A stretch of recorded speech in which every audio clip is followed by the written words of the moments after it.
Like this, it'll probably say low most likely.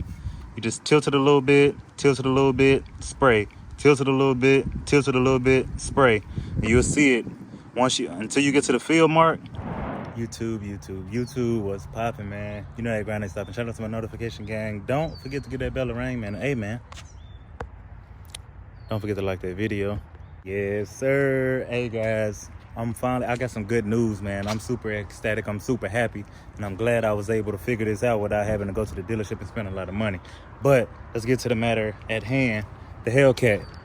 Today's video is about the Hellcat. There it is. So you see where I messed up, guys? This where I messed up. First, you want to go pop the hood to your car. It'll tell you exactly what type of Freon you use. So I seen this, but I didn't really pay attention to it. It says R1234.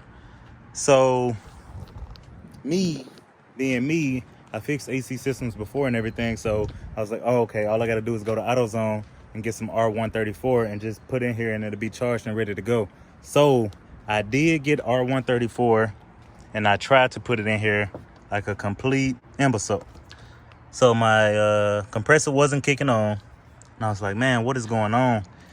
And the fitting wouldn't fit, but that wasn't good enough for me. The fitting didn't fit, but that wasn't good enough. I said, you know what? I'm gonna make this thing fit. I'm gonna make that 1R34 fit on this 1234. And it didn't quite work out too well. That's why I kind of wiped down, because it made a little mess. So I had to wipe it down and everything. And I did some further research. I actually called a shop. A shop actually told me what was going on with it. So a shop told me, they was like, oh yeah, you used the 1234. I was like, 1234. I said, you don't mean R134? And they said, no, you use 1234. So I had to research that myself. But the issue I was having was my AC was blowing hot on one side. Some of you might be having this issue as well. The AC was blowing hot on my passenger side and cold on my driver's side. But the two mixing together, it calls for warm air instead of cold air all the way around.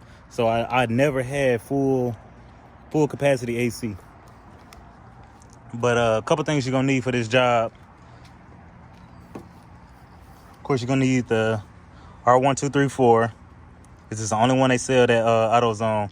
And this thing is super expensive. It's $150 pretty much just for this can, and it comes with this gauge. So I get to keep the gauge and the and everything like that. And whenever it goes low again, I can just buy a can of it. But they said it holds 25 ounces, and this is 14 ounces, but it's showing full. Right now it says see instruction because the car's off. But I filled it all the way up. I was able to fill it all the way up. And it's blowing cold AC now. And I did have a fire extinguisher standing by just in case. But let me get in. Let me show you guys what's going on. Okay, so this is how I was able to fix my blend door actuator without having to replace it. So all I did, I got down here. So the first thing I did, well, I need to vacuum my car. But anyways, the first thing I did was take down this actual panel right here. It was just held in by 3 little fasteners right there. I took that down so I can access this right here. And all I did was unplug this right here. I unplugged that. I heard it blowing hot air, so I unplugged it. This is the blend door actuator. I know it's dark under here, but stay with me. Blend door actuator, I unplugged it. Okay, guys, once I unplugged it, I let it do its thing. The system went off, and as soon as I plugged it back in, it jumped over. So both of them were blowing the same exact air, and you don't know how happy that made me. I didn't have to spend extra money. And also with this can right here, yes, it's my little pointer. With this can right here, it is $150. So imagine how much labor they'll charge you just to find your low pressure hose right here. Plug this in and just charge it. I'm gonna tell you how to charge it right now. So all you have to do, turn your car. Well, first you want to find your low pressure port, which I just showed you if you had the same type of vehicle. You go in, you turn your AC on max AC, right? Turn your AC on max AC.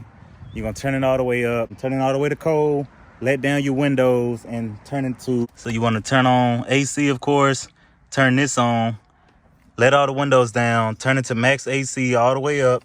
It'll probably be blowing hot air. And then once you do that, come over, the car will be running. The compressor may not be on, but all you're gonna do, you find your low pressure, you hook it in, You'll see it like this. It'll probably say low most likely. You just tilt it a little bit, tilt it a little bit, spray. Tilt it a little bit, tilt it a little bit, spray. And you'll see it until you get to the field mark. That's all you need to do. Once you get to the field mark, it's a success. You go in, you feel the AC, make sure it's cold, and that's the job complete. So if you learned anything from this video, hit the like button, of course. If you want to see more videos similar to this, or if you want more car tips, if you want to learn how to buy a car, if you want to learn how to work on your credit, if you want a Hellcat, I can teach you everything that you need to do. Of course, you have to have the means to do it, but I can show you how to do the other side if you're not familiar with that. But don't forget to hit that subscribe button. Leave a comment if you learned something. And man, we'll see y'all on the next video. Peace out.